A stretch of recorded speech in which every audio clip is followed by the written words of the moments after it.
It's interesting because Rupert is actually the author of the paper we're here to discuss this evening, and my role was going to be talking about the communications challenges of how you start to engage people and inspire them around a sort of post-growth society. So I'm going to endeavour to try and paint a little bit of a picture, and then hopefully Zoe will come in and interrogate me, and then we'll perhaps open it up to a wider discussion, seeing as we've got such an amazing turnout. Thank you all for coming. And I apologise, it's just me. It's probably a little bit of disappointment to everyone. So, for those of you who don't know what I do, I am co-founder of a company called Futera Sustainability Communications, one of the UK's first and probably only specialist sustainability comms agencies. I've been working in trying to convince people and persuade people around our mission, which is about making sustainability so desirable it becomes normal. And I've been doing that for nearly 15 years. So you can judge our success about the way society has changed around us, obviously, in that time. And we've obviously been incredibly effective. I always joke, when I first started working in sustainability, it was a bit like wetting yourself whilst wearing a dark suit. No one noticed, but it gave you a warm feeling inside. Now we say that working in sustainability is like teenage sex. Everyone says they're doing it, very few people actually are, and those that are doing it quite badly. These are old jokes, but because I'm a committed environmentalist, I recycle them over and over again. So, post-growth economics. For a start, what we're talking about here, I think, is the fact that there's a general gut feeling and instinct that the way the economy is running is not serving us. Is not actually delivering what we need. There is a sort of madness inherent in the idea of infinite growth on a finite planet, which I think we all kind of comprehend and sense within ourselves. And to believe that there is the possibility for infinite economic growth on a finite planet, you either have to be a madman or an economist. And there's a lot of evidence, so those of you who read The Spirit Level will understand that actually once we get to economic growth beyond around $25,000 per capita per person each year, then actually it doesn't serve us. We need other indicators. Even Adair Turner, the chair of the UK Financial Services Authority, has said that actually economic growth doesn't equal well-being. It doesn't equal benefit beyond that certain level. And we've already reached that level. So we need a kind of new measure. And it's about focusing on what works. I think post-growth is not about no growth at all. It's about a re-evaluation of what growth actually works and delivers human well-being and benefit and looks after the planet around us. So it's not about throwing the baby out with the bathwater. We talk about potential for degrowth, but equally we're trying to talk about looking after the things which are functioning and then finding new ways of doing things which actually lead to a lot of benefit. Because I think the minute we're sort of being sold a puppy, there's a sort of reductionist simplicity which plays to an inherent notion of common sense which doesn't actually apply in reality. And I think we notice this, when you talk about how every single government must be a slave to this idea of economic growth. It actually constrains our ability to be innovative because anything which doesn't deliver economic growth is somehow criticised as being naive or feeble or ineffective. And I think that's the problem. We end up in this situation where we have been painted almost entirely as consumers, and that badge and that label of being a consumer has risen in prominence and now dominates a lot of discourse and has done for the sort of last 50 or 60 years. And what's dangerous is when we are framed as consumers, it has an effect on us. It affects us psychologically. It makes us self-interested. It makes us obsessed with our own rights. It makes us individualistic. It makes us passive. And it makes us accepting of the status quo. And there's a lot of evidence. You see the work of the New Citizenship Project, who have been identifying this. And once we reposition ourselves as citizens, then we change the way that we engage with each other. We become active, we become collaborative, we become interested in our responsibilities, And I think that simple dichotomy of those two frames can make a huge difference. And that ties into this whole idea of economic growth. Because at the minute, we define economic growth as progress. You know, that things somehow get better and that we can only make things better by growing the economy. And we know from our work, you know, around issues like climate change, which is obviously a massive existential crisis and challenge for us, that we're actually creating what we might call progress traps. So our pursuit of progress, and in the context of energy, that's through the cheap, available abundance of fossil fuels, is actually creating circumstances which undermine our potential for future progress in the context of carbon emissions and climate change. So we're actually undermining our ability, you know, to actually progress further. And when you look at that, you know, it's not to say that actually the progress we've made to date that got us to where we are now and that has enabled us to build the world around us, we should celebrate, in a way, the kind of the legacy of a fossil fuel economy, because actually it's enabled us to build this extraordinary world around us. You know, we've had that advantage. But I think we're in a position now where we need to draw a line under that, to honour the past and to say we didn't get here with intention, but actually what we need to do now is look forward and look to a different system and a different mechanism of delivering the benefits the historical mechanism has brought us to date. And you know, I think that's a very difficult thing to do. It does require these huge shifts in mindset and perspective, because the story of progress and economic growth that we've told ourselves is really seductive. You know, it's really attractive. It has to say, worked very, very well. And when we think about limits to growth, you know, we practice it at a microeconomic level. You know, we can say that actually if you're running a small business, as I do, you know when you get to a point where you can't employ any more people, or you know there are natural limits to the way you run your operation. You acknowledge those and you live those. And yet at the macroeconomic level, we seem to be in complete denial of the fact that there might actually be a sort of finite aspect to this. And some economists talk about the idea of decoupling.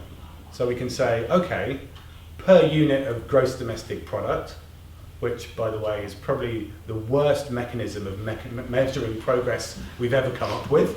Simon Kuznets, the economist who came up with the idea of gross domestic product in the 1930s, did say, whatever you do, don't use this as a benchmark for well-being, and don't use this as a benchmark for how society is performing. And yet somehow we've repositioned it to be this sort of golden target.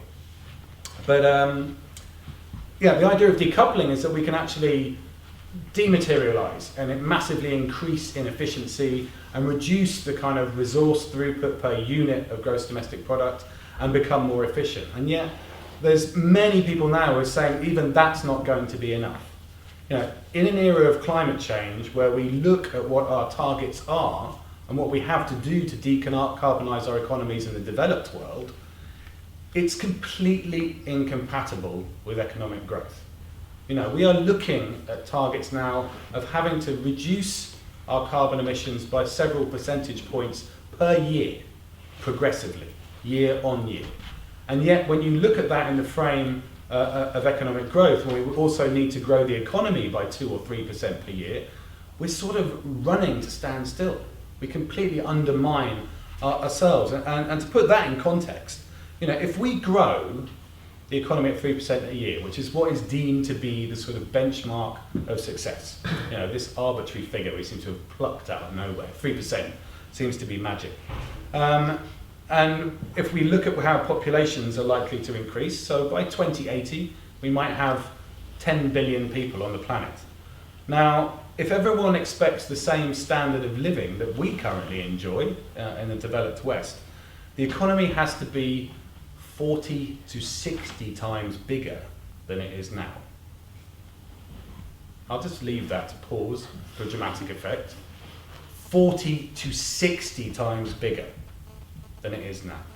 You know, and basically our environment is struggling to deal with an economy of the scale it is at present, let alone, can you imagine or an economy orders of magnitude bigger than that looks like if we operate it on the same way.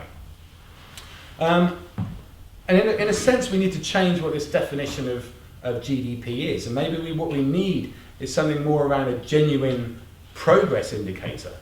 Because we know that growth doesn't equal human welfare and happiness. And yet this obsession with growth is actually hardwired into us. I think that if we talk about growing things, we talk about associations with nature. Growth tends to be associated with positive stuff. No one ever wants to be efficient. You don't go out on a blind date and talk to your mate the following day and they say, how did your date go? And they go, oh, they were gorgeous, they were so efficient. They were really, really efficient. And so whilst we're sort of hardwired psychologically to see growth as a good thing. And I think what we need to reframe is this idea of not necessarily degrowth or post-growth, but perhaps a dynamically stable economy.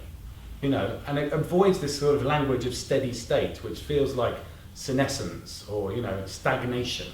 It helps us avoid this idea of boom and bust, because really what's driving this is a notion of quality, not quantity. What Ivan Illich called conviviality. Because in a sense we're already rich beyond our wildest dreams. And again, I'm referring to this in the context of the developed world. I mean, there is a huge argument that the developing world still needs to progress and still needs to raise their standards of living and still needs to have economic growth to meet some of their fundamental needs. But in the West, we have already achieved that peak. And we should be asking quite fundamental root and branch questions, because when it comes down to it, what one planet living means is really, really radical. Who here has seen a recent movie that's out, Cowspiracy? Anyone in the room seen Cowspiracy? A couple of people. So I've been an environmentalist for 20 years. This has been one of those films which completely knocked me sideways, because there's a cow in the room we're not talking about. I gave up flying 11 years ago because I realised I gave up flying on holiday. I've had to fly occasionally for work. But I gave up flying 11 years ago on holiday because I felt completely hypocritical about the fact that my indulgence was creating this huge slew of planet-stewing carbon emissions in my wake. And then when I watched Cowspiracy, I was completely blown away, because the livestock and agriculture industry generates 18% of global carbon emissions, which is more than all of transport combined. It's more than the 15%, which is every single car, moped, truck, plane, cargo ship. Livestock is actually the kind of, the cow in the room that we don't want to talk about. And if we talk about what one planet living means in practice, that means a completely radical reimagining of what we eat. It can't be about the amount of meat or dairy that we currently enjoy. And this is going to be a hard thing to sell. I think a lot of what we talk about when we talk about degrowth takes us into quite difficult territory, because we're habituated and we establish patterns of behaviour which we think are normal. And actually, if everyone in the world is to have a fair chance, then that means everyone starting to change and live very differently. Although interestingly, on diet, I think there was an incredible serendipity emerging, because actually a diet which is good for you is also good for the planet. We all saw the kind of WHO report, perhaps, coming out this week, saying bacon is like having a fag. It's a bit of a shock for those of you who like your full English of a morning. But I think there's something wonderful about the fact that, if you put less lives on your plate, you might actually put more years on your life. You might actually have a healthier, more sustainable diet.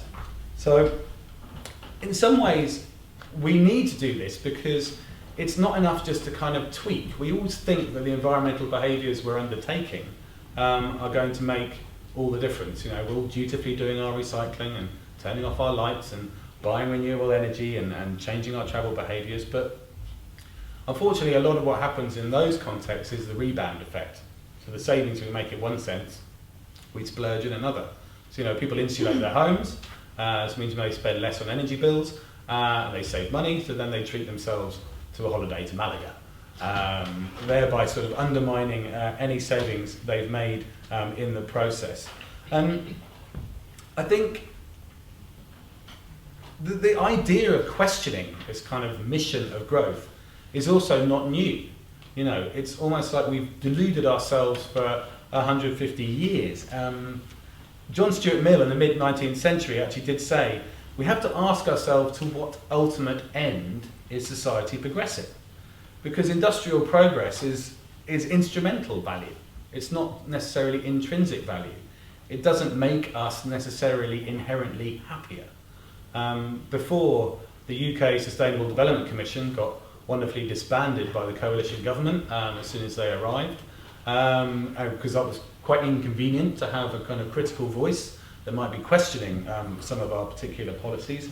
They did some amazing research which showed, that since the 1970s, our GDP had increased and our consumer spending capacity, our ability to buy stuff, had increased, and yet our life satisfaction had entirely plateaued.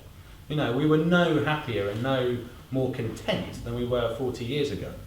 And so you have to ask yourself, if that growth in GDP and that rise in consumer spending is what is chewing through the planet at the rate of knots, and it's not making us any more content as people, then what is the point of it? What is the fundamental reason? And I think we're asking big questions now.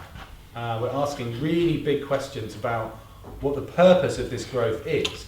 And there aren't actually necessarily always simple answers to it. And I think part of our job is to, and we're here in a Quaker house, is to live our own truth. It's to live the truth as we see it, and to acknowledge and digest the evidence that is in front of us, and to raise these uncomfortable questions, because societally, I think, and as a civilization almost, we're still fundamentally in denial. And those of you who've studied psychology or familiar with it will know that denial is actually a really attractive and very safe place to be. Because actually, if you deny the reality of the situation in which you find yourself, then you absolve yourself of the responsibility to change. And we are really good at denial.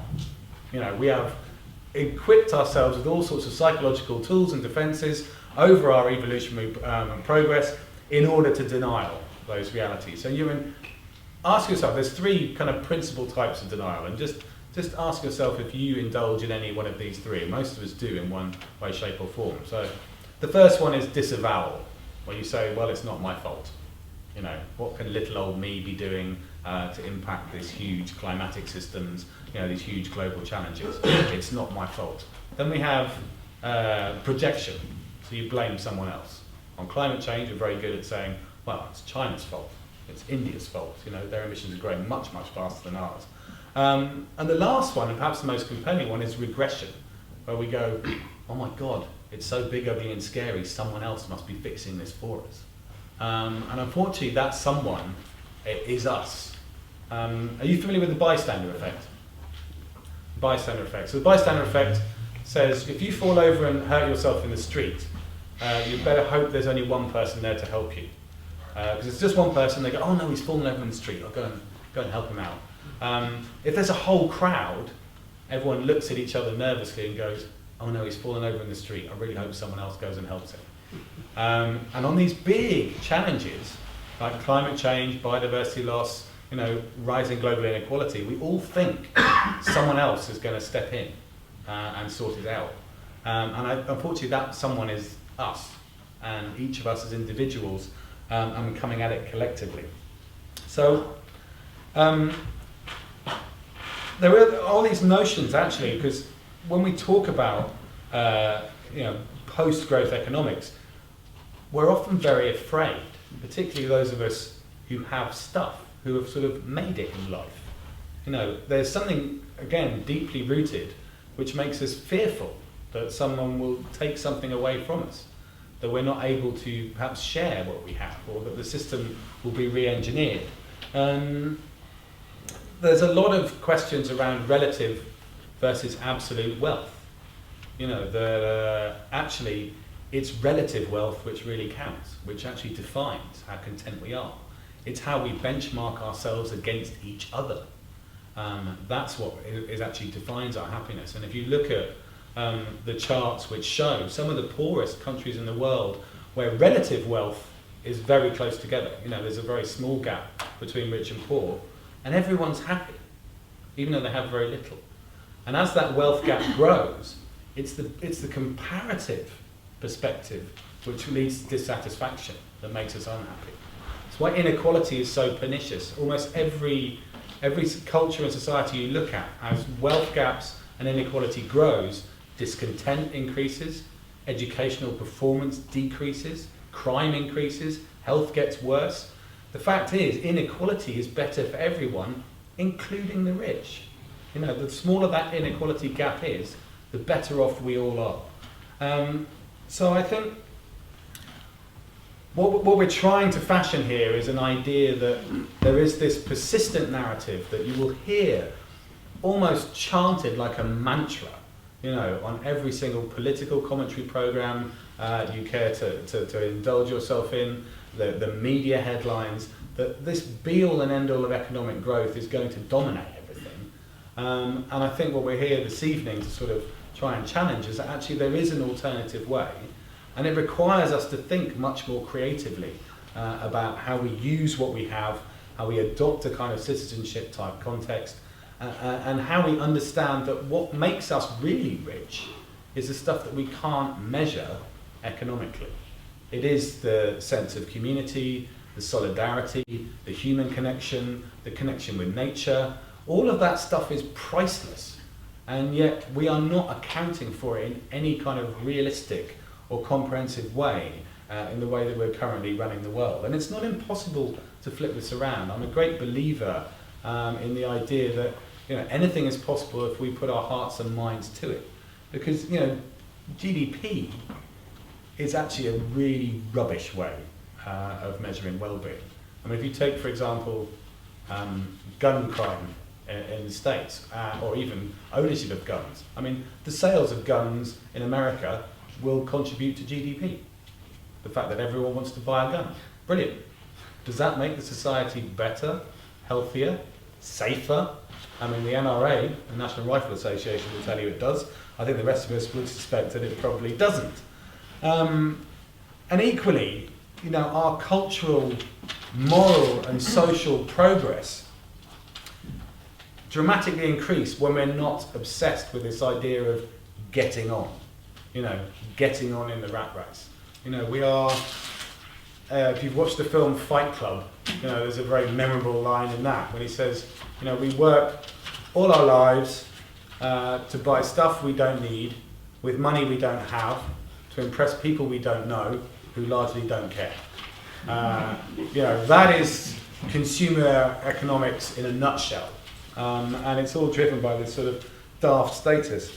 And I talk about this with my Swedish colleagues because the more we monetize everything which is important, and we're seeing this now with our healthcare system and our education system, I feel almost embarrassed when I look at 18-year-olds now and I see the amount of debt that they are liable to get into in the course of educating themselves, and it depresses me. And I sort of say to them, I got paid to go to university.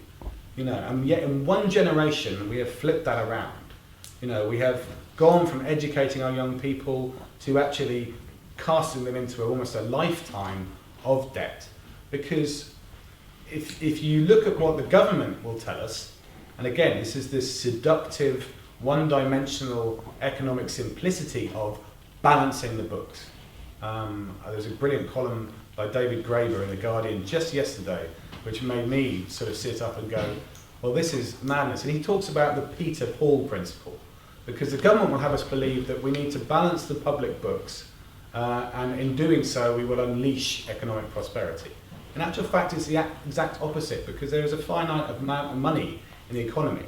So if you take the building boom, and I've lived in London for 17 years, London is full of cranes right now, building new accommodation, new housing. But it's not housing that anyone can afford.